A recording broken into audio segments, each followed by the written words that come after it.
السلام عليكم يا الغاليات، مرحبا بكم معنا اليوم مع وصفات فرح وايمان. اليوم ان شاء الله بريميو جور تاع رمضان، وجيتكم بوصفه اللي هي صاحبه الحريره، وعلى بالي مكاش حريره بلا بوراك.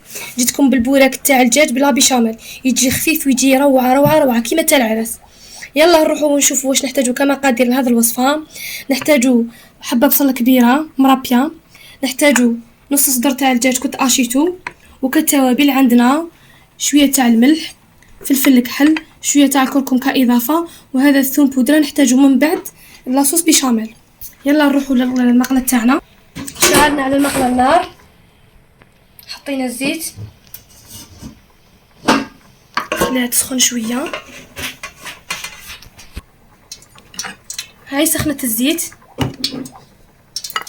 نزيدو البصل اللي تبغي تقوي معليش لانه يبن لنا الحشو. نخلي البصله تاعي تتقلى مليح حتى تذبل. بعد ما ذبلت البصله دروك نزيد هذيك الكميه تاع الدجاج اللي كنت اشيتها، ونزيد الكميه تاع الملح والتوابل،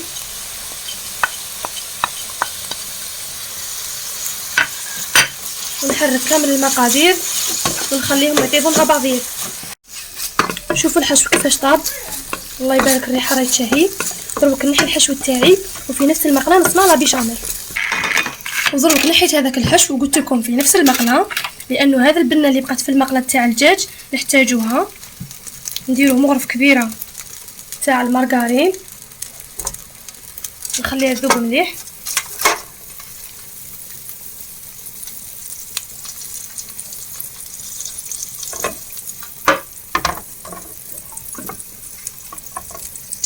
بعد ما درتي هذيك الزبده ندير مغرف كبيره تاع الفرينه نغربلها، ونحاول اني كي نغربلها ما نغربلهاش في مكان واحد، نديرها على اماكن متفرقه هكا ونحرك.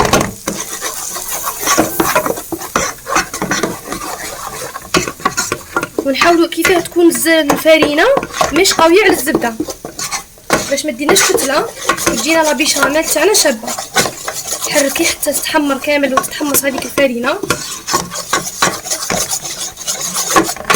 بعد ما تحمصت مليح هذيك الفرينه تبدا تزيد في الحليب وتحركي في نفس الوقت باش هذيك الفرينه ما تديرلكش حبيبات.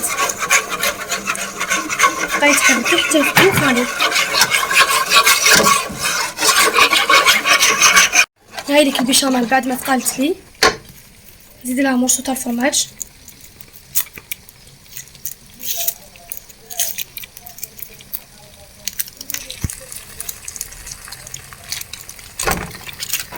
نزيد لها مرشو تاع الفرماج نحرك. نحط شويه تاع الملح والثوم بودره يطلع بنا بزاف شابه اللي كنت ذكرته في المقادير. ونزيدو لها شويه تاع الفلفل الكحل، ونزيدو لها شويه تاع الفلفل الكحل ونحركو كامل مع بعض. هاي ليك لا بيشاميل تاعي، هاي ليك لا بيشاميل تاعي وجدت بعد ما حركت كامل المقادير مع بعض. ودروك نضيف لها الخليط الاول تاع الدجاج، نحرك كامل. قلت لكم يجي الحشو رائع وخفيف، ما تحسيش كامل به، تاكلي حتى 5 6 حبات وما تحسيش بلي راكي تاكلي في البوراك، ما يقام ما والو. ونضربك نحرك كامل الخليط تاعي، ما بقى لي الا نحشيه في اوراق الديول ونقليوه مع بعض. ودوك نبدا نعمر في الديول تاعي هكا، ما يحتاج لا فرماج لا والو. زدت فيه مليح، حاولي ديري الحبات كيف كيف.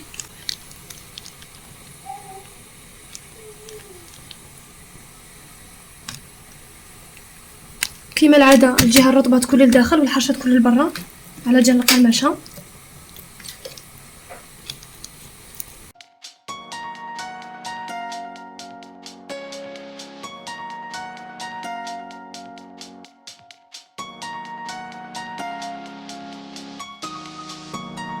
بعد ما حطيت الزيت على النار وسخنت دوك نبدا نقلي في البوراك تاعي. ردي بالك تحرقي يدك. الزيت تكون سخونه ونار قليله.